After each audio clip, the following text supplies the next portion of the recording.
अमोल भैया कीर्तीकर, मुंबई उत्तर पश्चिमचे शिवसेनेचे खासदार. होय, मी खासदार हाच शब्द वापरतो कारण ही जागा चोरली गेली. पहिल्या वेळेस ज्यावेळेस विजय घोषित झाला त्यावेळेस 2200 मतांनी विजय घोषित झाला.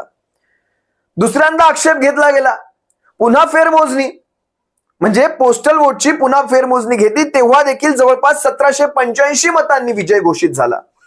पुन्हा आक्षेपाची मागणी फेटाळली गेली.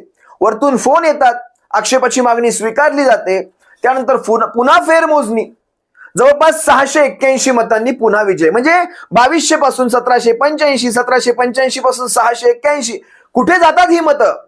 का रिजेक्ट करतात शिवसेनेची मतं आणि विशेषतः कीर्तीकरांची मतं? त्यानंतर पुन्हा मग एका मताचं मताधिक्य दाखवलं. बघा बरं, ही 2200 मतं जवळपास एका मतापर्यंत आली. हे राजकारण. त्यानंतर शेवटच्या क्षणी 48 मता